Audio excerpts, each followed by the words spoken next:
thank you so much for the invitation. It's a great pleasure to be able to tell you a little bit about the truth that we've been seeking in vitro in order to understand the molecular mechanisms of lipid transport in eukaryotes. Well, a eukaryotic cell is a very, very complicated machine with many different membranes bounding several different organelles. And all of those membranes have different needs in terms of lipids.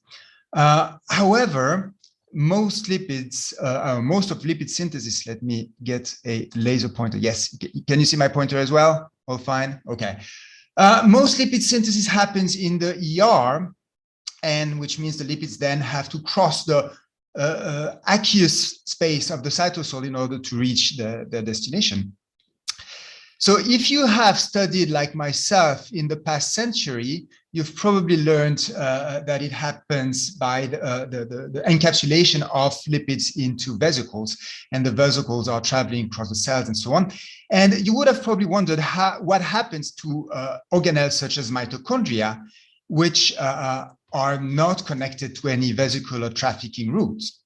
So clearly this model is not sufficient at explaining lipid trafficking in the cell. And in fact, even for the plasma membrane, which is very highly connected to all vesicular trafficking routes, this does not appear to be an important player for lipid distribution. And this is shown here. When you inhibit vesicular transport with this drug, Brefeldin A, while you can very severely reduce the amount of protein that is coming from the ER to the cell surface, this has pretty much no effect on the delivery of phosphatidylethaноlamine to the cell surface. I have to explain a little bit this assay because it's something that we know since 30 years, and it's a very beautiful assay. So basically, P is a special lipid in that it has a primary amino group which is susceptible to nucleophilic attack. So here you add a nucleophile that is not membrane permeant to the medium of the cell, and so only the PE that is exposed to the outer leaflet of the plasma membrane can be modified. So now by using radiolabeled ethanolamine, which is incorporated into PE at the level of the ER, and looking at the modification of P by the nucleophile, we basically have an assay to look at the transfer of lipid from the ER to the plasma membrane. And very clearly, this rate of transfer is not affected by defects in the vesicular transport. So instead, the field has gotten focused quite a lot on membrane contact sites, which are sites where two membranes of two different organelles come to close proximity, as these represent interesting potential platform for the exchange of lipids from one membrane to the other membrane. So we've contributed to the field by the discovery of the ER mitochondria encounter structure, a protein complex which in yeast tethers the ER to the mitochondria. It's actually made of proteins that are integral to the ER and other proteins that are integral to the outer mitochondrial membrane. And the role of the ERMS complex in lipid transport, I think, is best illustrated by the crystal structure of some of its components, because they define a new family of lipid transport proteins. So this is MMM1, this is MDM12. They assemble into this very elongated tetramer. And these proteins are lipid transport proteins, or LTPs. The common features of LTPs is that they harbor at their center, at their core, a hydrophobic cavity which binds lipids. So they bind them, of course, extracted from their original membrane. And therefore, those proteins catalyze the exchange of lipids from one membrane to another membrane across the cytosolic aqueous milieu. In the case of the MM1, MDM12 tetramer, it's a very elongated hydrophobic groove. And the idea is that either by flip-flopping of the whole complex or via the formation of long hydrophobic conduits, lipids can travel from one membrane to the other membrane. This works beautifully well in vitro. Actually, you can reconstitute the reaction and catalyze the exchange of lipids from one artificial liposome to another artificial liposome. But in vivo, it's more complicated. In fact, you can get rid of the Hermes complex and still get viable yeast with mitochondria and membranes and lipids. They are sick, but they are viable. And that tells us already that the Hermes complex cannot be the sole mean for lipid transport. And indeed, we found that in addition to the Hermes complex, there is a second complex that consists of mitochondrial protein MCT1 and this cytosolic protein VPH13, which attaches the mitochondrion to the vacuole.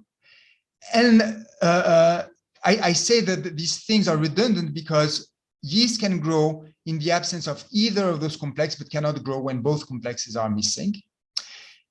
And the role of this complex in lipid transport is again illustrated best, I guess, with the crystal structure of VPH13. This is actually a crystal structure of a small fragment, N-terminal fragment of VPH13 that is overlaid on the structure of another protein, a homologous protein called ATG2. And the reason I show ATG2 is because in the structure of ATG2, there is a lipid that is bound and very clearly visible. But this fragment is actually a very small fragment of the protein. And here is a structure, a cryo-EM structure, which is not at atomic resolution, of a longer fragment. You can see that the lipid binding groove that is here actually extends all the way up through that fragment. Well, it turns out that this fragment is actually only probably half of the whole length protein, for which we only have low resolution negative stain EM structures. Unfortunately, with AlphaFold and other approaches, we are able to make models of what VPH13 should look like. And you can see that the lipid binding groove is extending from one side to the other side, basically spanning 25 nanometer, very much a distance that would be sufficient to go from one organelle to the organelle and to another organelle and connect them with a lipid binding tunnel there. So Hermes and VPH13 appear to be redundant, and redundancy appears to be the rule rather than the exception in the case of lipid transport. In fact, if you look at the genome of one of the simplest eukaryote, which is yeast, you find no less than 30 lipid transport proteins. Many of them are found at the same contact sites. Many of them are transporting the same type of lipids. And so there must be many levels of redundancies between those different proteins. And the reason that there is redundancy, we think, is that it allows cells to fine-tune the lipids that are being transported, the amount, the quality of the lipid, according to the organelle in question, but also according to the different physiological condition that the cell has to face. And to illustrate that, I would like to tell you a short story about one factor called CSF1, which is homologous to VPH13. Here is our model of CSF1. Again, a very, very long lipid binding tunnel spanning 30 nanometers, so amply the size to bridge two organelles. In fact, when we look at CSF1, it appears to be in dots at the periphery of the cell that are colocalizing with the ER and likely represent ER plasma membrane contact sites. The reason we got interested in CSF1 in the first place is that we made a series of screens where we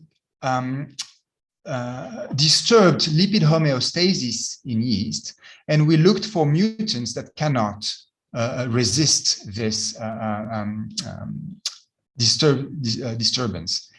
And CSF1 was one of them. In fact, it turns out that the disturbance that we were doing unwittingly was actually mimicking cold conditions. And in fact, CSF means cold sensitive fermentation. It's a mutant that has been found before because a mutant of CSF1 is not able to grow at low temperature, where it has no phenotype at higher temperature.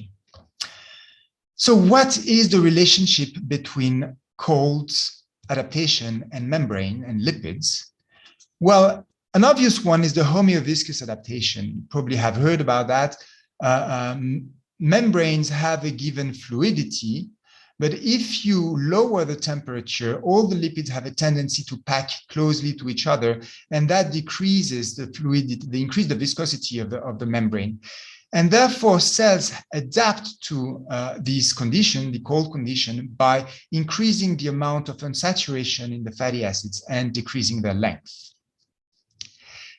So would CSF1 be involved in this homeoviscous adaptation? And the answer is yes. When we look at the fatty acid composition of various phospholipids at 30 degrees or in the cold at 16 degrees, you can see that the wild type adapts its lipidome by increasing the amount of unsaturation in its lipids, while the mutants of CSF1 mostly fail to undergo any of those adaptation or fail to do it in a meaningful manner.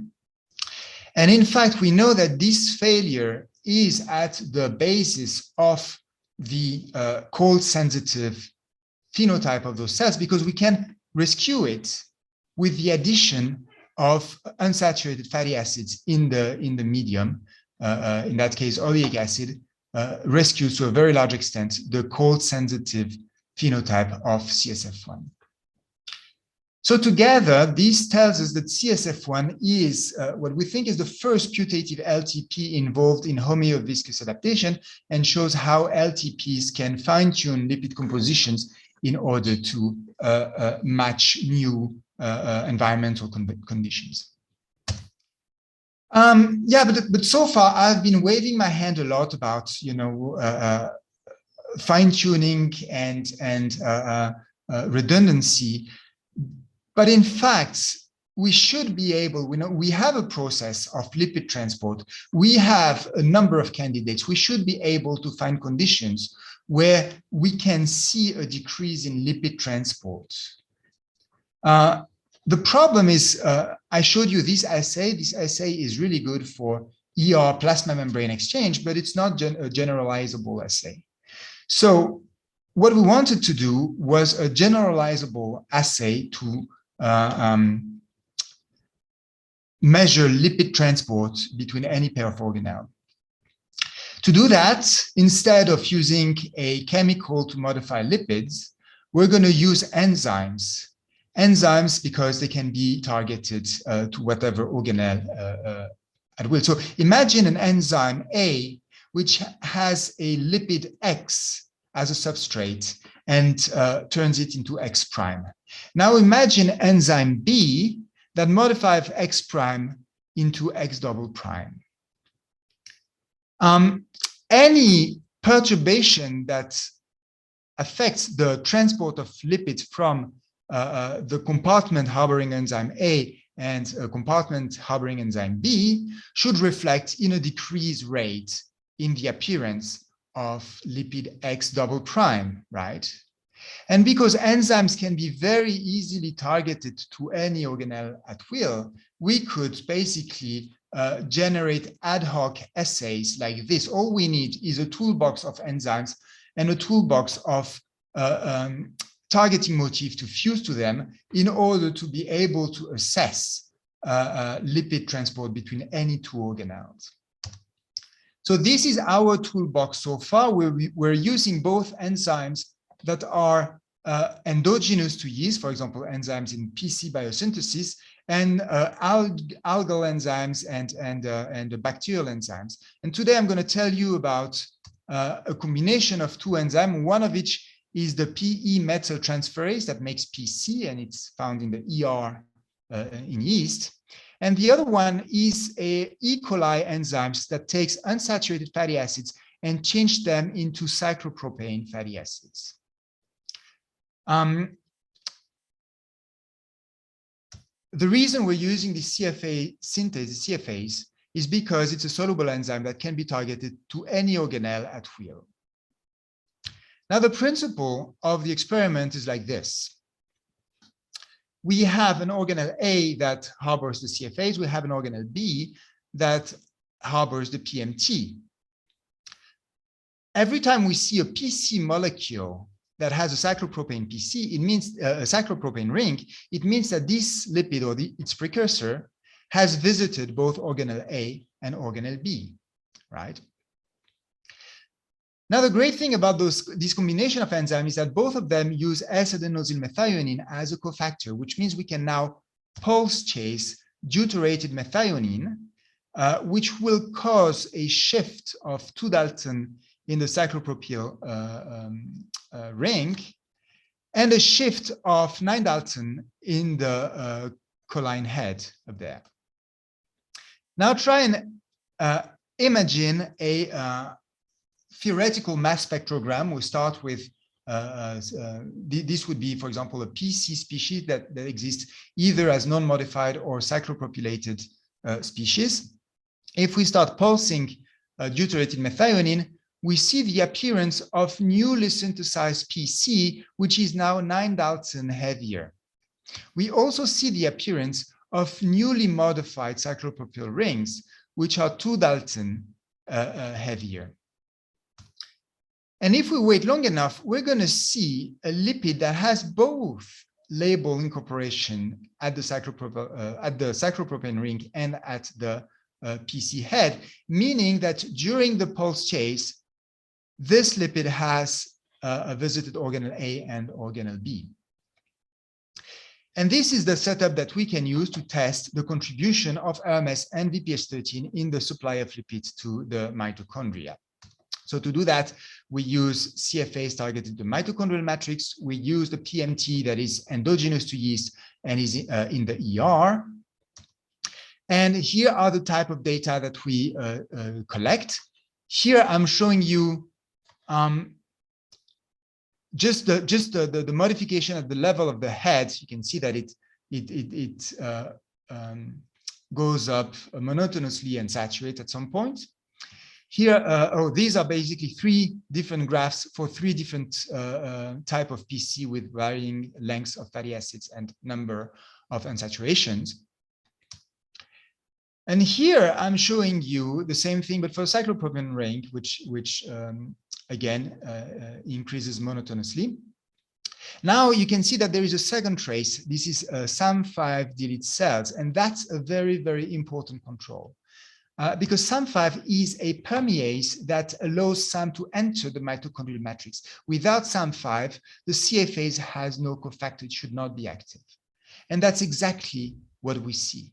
This is great news because it tells us that the activity that I'm showing you is not some spurious activity of CFAs that is mistargeted. It's actually the CFAs in the matrix that is doing the job. And finally, we can concentrate here up there on the real McCoy, the molecule that needs to travel from one organelle to the other organelle in order to appear. And we see that it appears again monotonously. Now, we can get rid of either RMS or VPH13 or both and look for the contribution.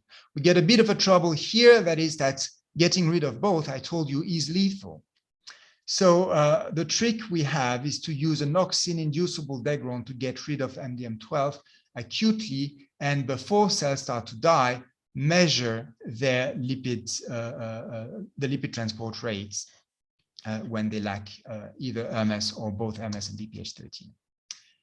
Okay, I'm showing you the same thing as before. This is all in the absence of auxin, just to look at the contribution of MCP1 VPH13 pathway. That's the blue line. No difference whatsoever in head group labeling. Here, I omit this particular lipid because that's the lipid that needs to travel, and so that would be confusing. Same thing for the cyclopropyl ring labeling. Here you can see it's not a monotonous increase, it's actually a transient increase because all of the species are then converted into that one.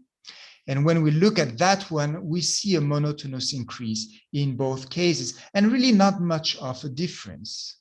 There is a tiny bit of difference here that is statistically significant in the range of 10 to 20%, but nothing there and very little there as well. So the first conclusion we can already draw is that VPH13 and CP1 contributes very little to P and PC transport in these conditions. But now we can have a look in the presence of auxin. Here we have to add a wild-type strain because auxin could have non-specific effects. And we have all those different strains. We look at head group labeling and we see that there is a little bit of a decrease here, but not very much. Again, that's very good news. Those strains are on the brink of dying, and yet PC synthesis seems to be happening just fine. Same thing at the level of cyclopropane ring labeling. There is a bit of a depression, but nothing too worrisome. However, when we look at the real McCoy, the thing that needs to travel from the ER to the mitochondrion, now we see that already just getting rid of the MS complex, that's the red trace, has a very significant effect on transport. And this effect is increased when VPH13 or MCP1 are deleted together and basically lowering the lipid exchange rate very close to our negative control, which is the SAM5 delete cells. Interestingly, the effect of Hermes depletion alone seems to have more or less seems to be more or less marked depending on which species of PC you'd be looking at. So to conclude, the MS complex contributes significantly to P and PC transport in this condition. And I have to say that I think this is the first demonstration of LTP activity in vivo. Together, MS and VPH13 MCP1 pathways account for more than 80% of the lipid transport that we observe toward the mitochondria. And there is a possible specificity in fatty acid length and saturation, which is bringing us back to the topic of fine-tuning. One pathway could be used more or less in order to adapt membrane composition according to different conditions.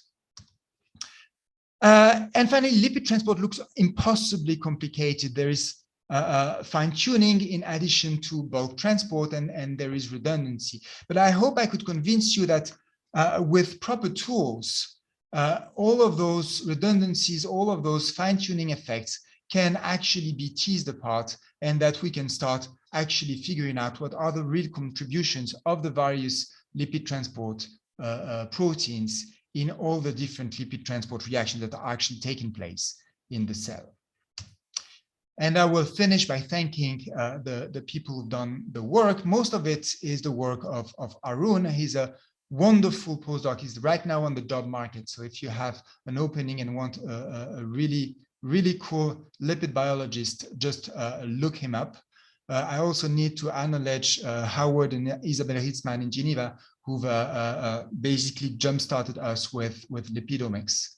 And with that, I would be happy to take questions.